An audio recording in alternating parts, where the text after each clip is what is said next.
Welcome to the Curious Conversations Collaborative with your hosts Karen Revell and Tessa and Karen. We hope by listening to these conversations you will gain insight, awareness, perspective, inspiration and motivation to create a career or business and life that lights you up and brings you happiness and joy.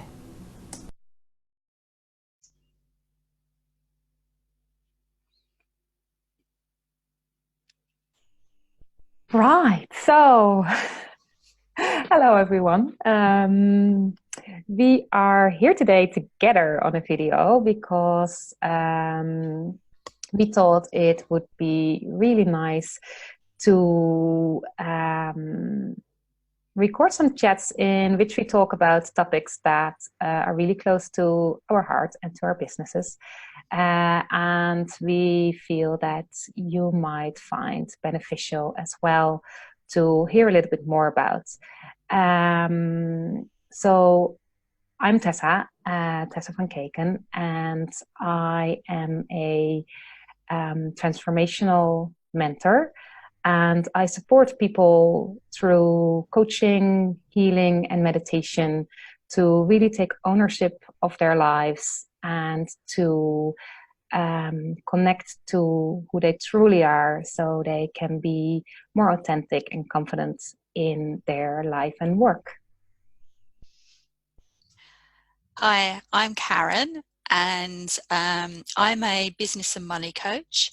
And like Tessa, we have an overlap because I'm all about helping people be totally authentic in their business and to bring out their unique brilliance, that combination of gifts and talents and expertise and personality, and bring that all together in their own unique brand so that they can be themselves in business.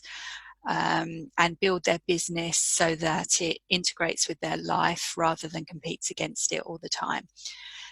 And so Tessa and I have known each other a while now. And because we've had this connection, even though we work in different niches, we have quite a similar outlook, and we've been having these conversations. And as Tessa said, we thought it would be a good idea just to record these, and hopefully you will benefit from some of the insights and the information that comes up from our conversations. Yeah, so I think today we just wanted to introduce ourselves and explain a little bit what we're doing and why we're doing this. And I think for me, like when talking to people, both people in the same field, but also clients, a lot of the time there is talk of this idea of like, but there's so many coaches and so many people out there.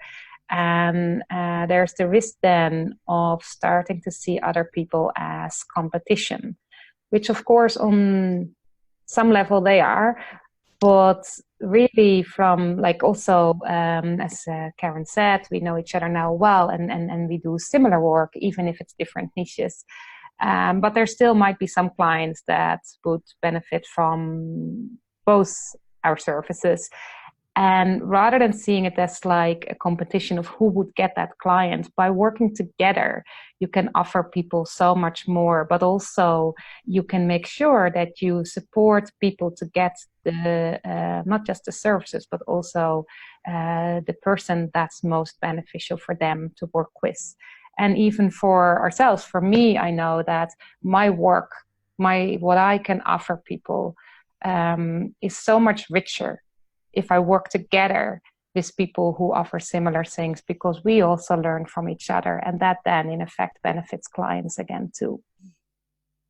Yeah, I agree. And I've found, as Tessa was talking, it reminded me once where I was going to a networking event, and I was actually the speaker that day. And so I was preparing for my talk, and I can't remember the exact subject now, but it was obviously around coaching and personal development. I don't think it was business at that point, although it might have been a little bit of business stuff as well. and the weather was really bad. It was snowing and that. And when I got to the event, there were only about 6 or 7 of us in that room, and every single one of them were coaches. So I felt like my talk was now like, preaching to the converted. And what I found, however, was that even though we were all coaches and we'd all done, personal development training, performance training, but we all come, as Tessa says, you come with your own experience, you come with your own richness, your own perspectives, your own points of view, and you bring all of that. They're layers that you bring on top of the basic skills. And actually, it doesn't matter whether you're a coach, you're a nutritionist, you're a, whatever you do. Your work is not just the skills that you learn. It's not just your skills and expertise, but that's what we tend to think of. And I think especially in the professional world, if you've gone through training to get a professional qualification, no matter what that is. I mean, my background's in finance. I was an accountant, so for years I had this profession, and then when I left and retrained, it was like I was pushing that away. And that's not the case. You bring all of that knowledge and that wisdom and that with you. And I think that, as Tessa says, we're all learning. We're all learning all the time. We're learning from each other, the different way we do things, but we've also got to learn from ourselves, from our own past and all the experiences that we've been through, that we bring all of that along with us in helping our clients.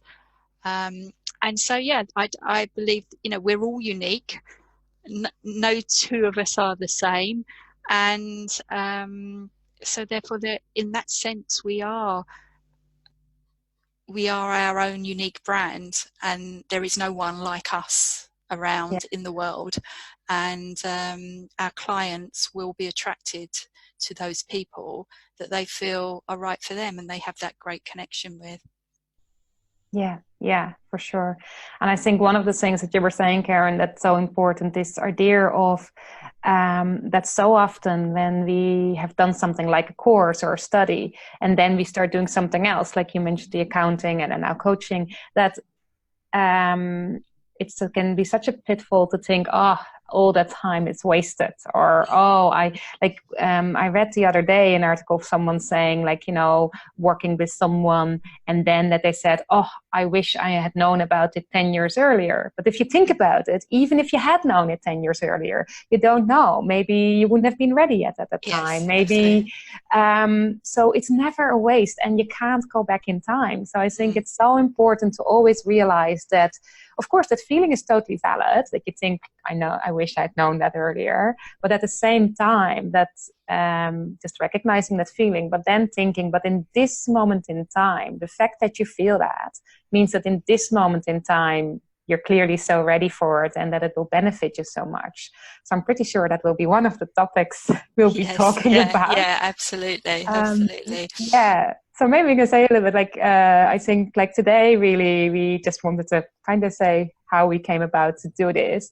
And then our idea was just to maybe, we sometimes connect and have these conversations, as Karen said, these connections help us grow. So we thought sometimes during these chats, we find so much insights and think, I never thought of that. So we thought, how wonderful would it be to just record this, one, for us to remember, but also then to share. And again, if you find any benefit from this, that would be great. And maybe you learn something from it, or you just enjoy hearing and getting inspired and getting ideas of how to not just even improve, but how to grow your own life and successes.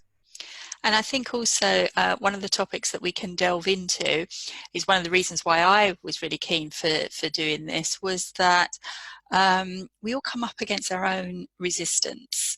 We've all got that voice in our head, that inner critic that's telling us we can't do things, and we'll always, as we start to stretch and grow, we'll always come up to the edge of our own comfort zone, and then that resistance kicks in, and it's like it can be quite big to push through. And even if you've been really successful in some parts of your life, there are certain aspects, or if you've been successful in your career before, but you're working in your own business or something that's different to what you're used to, you'll start bumping up against the edges of your own resistance, your comfort zone. And one of the things that's been coming up for me, and I'll hold my hand up, I've been saying it for years, I'm going to start a podcast. But what I know about myself is actually I'm much better off in a two-way conversation, one-on-one, than I am to just stand or speak out, giving out this verbatim.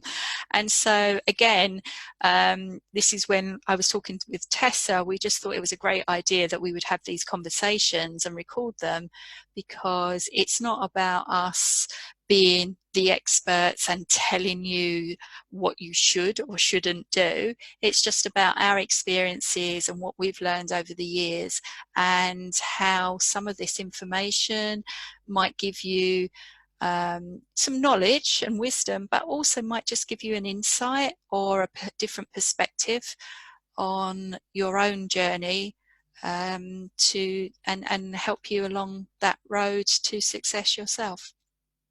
Yeah, I think that's so great. And I think it's also this idea, isn't it, that we, of course, both are in the profession of helping people, but that doesn't mean that we don't have any struggles anymore, or that, you don't come across these things. We don't have the perfect life.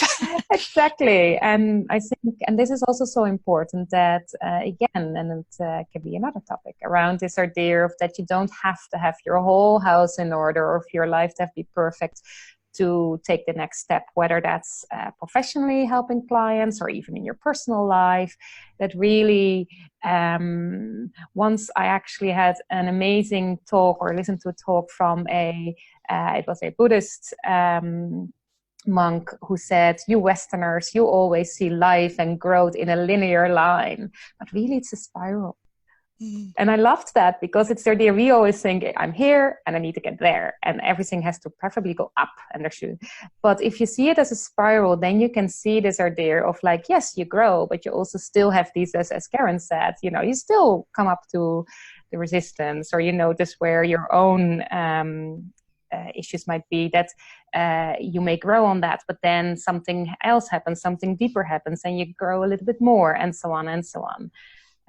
And I really think this idea of I was so delighted when Karen suggested to do this, because for me, I know that I've not necessarily a problem of like speaking to people, but I also know that when I have my own things that I think that people might benefit from, and I talk about these, they are still just mine. And although they might be very valuable, I think they become so much more valuable when talking to someone else and actually building upon that conversation.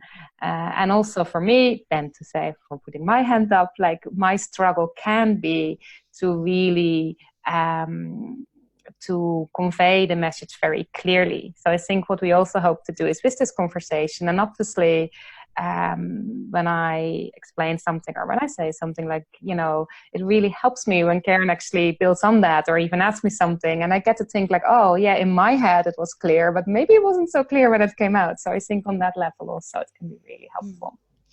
And actually what you've just said about the Buddhist monk has just reminded me of a blog post I wrote many years ago, which was all about this whole concept of, like, sometimes we feel like we're going round in circles, but what I came to realize was actually it was a spiral, and that each time you circle round, you're coming round with more wisdom, and you are taking a step up each time. So that's like really interesting that you've seen, the monk was saying that, because that was definitely an experience that I had, which you felt quite frustrated, that you felt like you're going round in circles, but you're not. You'll always come at it with a different perspective and more knowledge, and actually you are spiraling upwards. So And I think that's what we said, like, right, that people often, they come and they think, oh, how can I have this again? And I already did the work. How can it still be there? Whereas it's really, yeah, but is it really the same, or is it a layer deeper where, like, you know, it's like when I started meditating that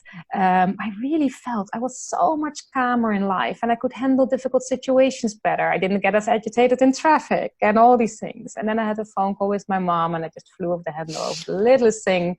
And I rang my meditation teacher and said, it's not working. And he was like, well, you know, it's steps and it's this spiral, you know, you might notice that for the traffic it works, for difficult situations work, but there's always situations or people where things are a bit deeper and it might take a little bit more work before you have that same calmness in those situations. So I think that again, really builds on that. So I would love to read that blog, by the way. So if you still have it, do send it on. Yeah. It's but it's interesting, isn't it? It's just like that we're always growing. We're always growing and expanding. And actually, I think that is our nature. I mean, if you look out, you know, you can look out to the nature outside, you know, it's always growing, or it seeks to grow. I mean, obviously there's the time to retreat and regenerate, but our nature is to seek to have more life, to grow and expand. So I think it's as they say, there's that cliche that it's never the end result, it's the journey. But in lots of ways it is true, because you never get there. Whenever you get to a point, your horizons will expand and you want to go further forward.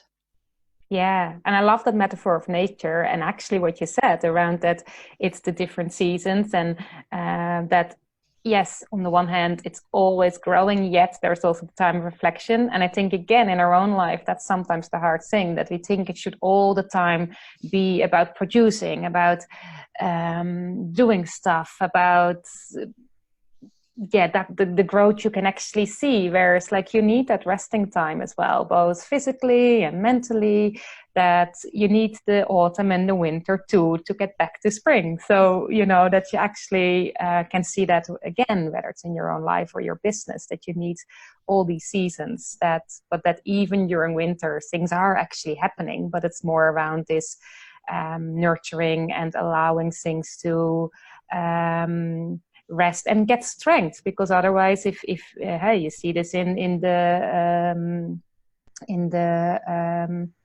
how do you say that, the industry of food, where they grow plants all year round and then actually they're not, you know, they're not as good, they're not as nourished, because they haven't had that time, the resting time. So they were, and that happens, I think, like, you know, I know if I push myself and I think I all the time have to grow, then my products, they don't have the substance, they're not really there. You know, you have to also have that resting time. So I'm sure we could talk like this for hours. Absolutely. And I can see lots of topics coming out of this. So, but we can do that for the future.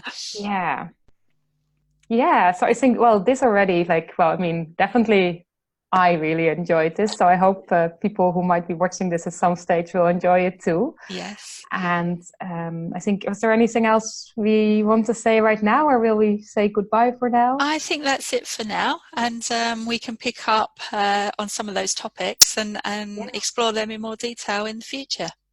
Yeah, I think that would be great. So I'm pretty sure we will be talking soon. And so we have some topics in mind. But of course, if any of you watching, if you have any topics that you think you would really like us to talk about, then do comment on below in the Facebook or the LinkedIn or wherever you're watching this, and do let us know. And if something came up from our conversation that you want to talk about in more depth with both of us or either of us, our contact details are somewhere here on the pages as well. So feel free to have a look around, and you can always contact us. And otherwise, we just hope you will be watching again, and you will learn and grow personally and in your business too. Yeah. Okay. Bye for now. Bye for now.